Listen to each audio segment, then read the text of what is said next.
Do you know why Himeji Castle was spared from two air raids in 1945?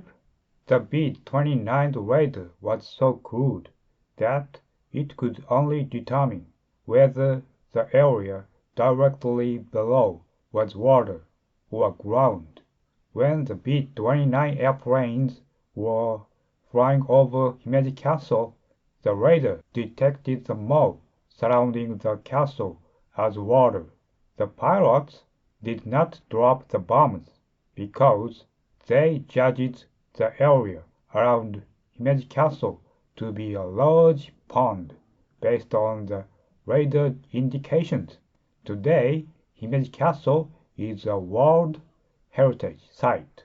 Its miracle